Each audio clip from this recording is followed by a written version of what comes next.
กรมแผนการที่ได้มีการจัดการประชุมสรุปผลการจัดตั้งปฏิบัติเพื่อปิดโครงการควบคุมความเสี่ยงภัยพิบัติจากธรรมชาติในโครงเขตอาซีตะวันออกเฉียงใต้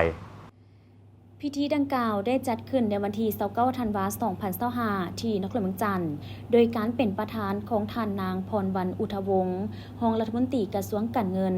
มีท่านรองรัฐมนตรีกระทรวงเกษตรกรรมและป่าไม้หัวหน้าองค์การกระทรวงโยธาธิการและขนส่งพร้อมด้วยคณะรับผิดชอบโครงการและบรรดากลุ่มเกี่ยวข้องอ้อมข้างกระทรวงเข้าร่วม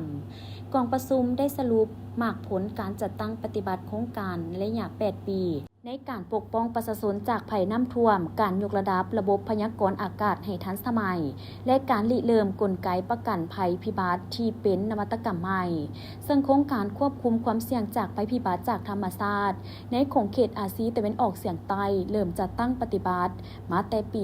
2017 เป็นโครงการช่วยเหลือทางด้านการพัฒนา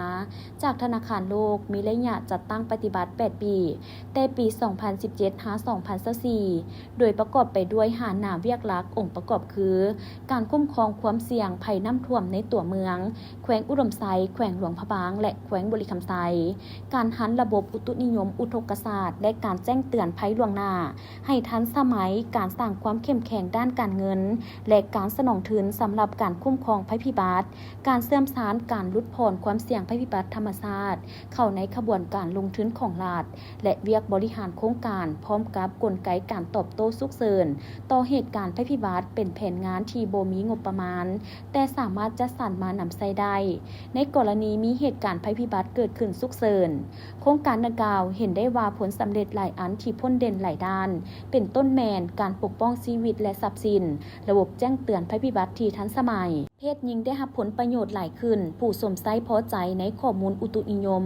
สามารถเข้าถึงประกันภัยระดับชาติและโครงการควบคุมความเสี่ยงจากภัยพิบัติธรรมชาติถึกเสื่อมสารเข้าในการพัฒนาเศรษฐกิจสังคมแห่งชาติ5 ปีครั้งที่ 9เฮ็ดให้ความเข้มแข็งกลายเป็นบุริมสิทธิ์หลักของชาติโอกาสนี้ท่านนางพรวรรณอุทวงศ์ได้มีคำเห็นโอ้ลมว่า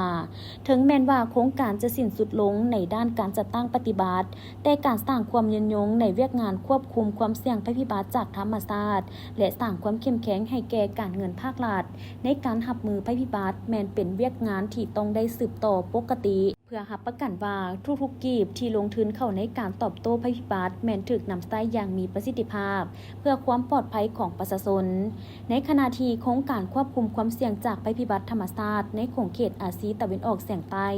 ระยะที่ 1ได้สิ้นสุดลงรัฐบาลลาวและธนาคารโลกแม้นเข้าสู่การก้าวเกี่ยมโครงการระยะ 2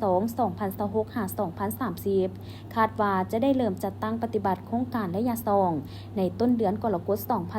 2026 ซึ่งจะสืบต่อถอดถอนบทเรียนและขยายผลสำเร็จเพื่อสร้างความยืนยงให้แก่การลงทุนในระยะยาว